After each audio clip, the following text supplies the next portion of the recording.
জমিতে যাওয়ার পরে তারা কেস কাছারি তারাও করে, আমরাও করিলাম, কিন্তু আমরা কোনো সরকারের পাইনি। যদি পাইলে পারে চাষাবাদ করতাম, ভালো উপকার হয়েছিল একটু জমি পাইলে পারে।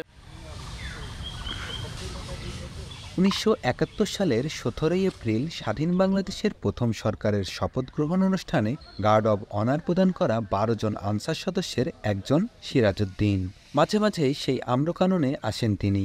স্বীকৃতি ও সম্মান পেলেও একটি না পাওয়া হতাশ করে তাকে। ১৯৯৬ সালে গার্ড অব অনার প্রদানকারীদের জমি বরাদ্দ দেওয়া হলেও এখনও নিজের অংশ বুঝে পাননি তিনি। শুধু সিরাজউদ্দিন নয়, ১২ জনের মধ্যে ৬ জনই বুঝে পাননি তাদের বরাদ্দের জমি। আগেই ওই জমি সরকার অন্যের কাছে ইজারা দেয়ায় তৈরি হয়েছে মামলা জটিলতা। শিগগিরই এ সংকটের সমাধান চান তারা। ৬ জন দখল পেয়েছি, কেউ জমিতে যায়নি, সব দিয়ে দিয়েছে।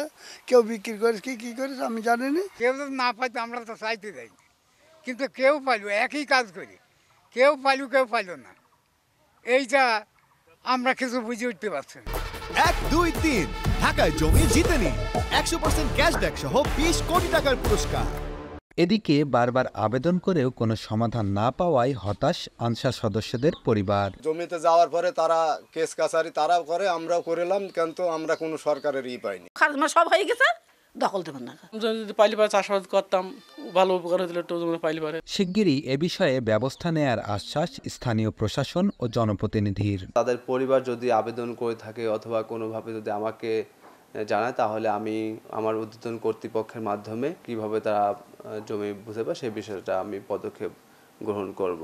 আমি জেলা প্রশাসক মহোদয়ের সাথে যোগাযোগ করে আমি বিষয়টি দেখার জন্য চেষ্টা করব যে কি কারণে তারা আসলে পায়নি। ভূমি মন্ত্রণালয়ের মাধ্যমে ১২ জন আনসার সদস্যকে ৬৪৮% খাস জমি ইজারা দেয়া হয়, যার মধ্যে ৬ জন পাননি ৩৩৩% জমি।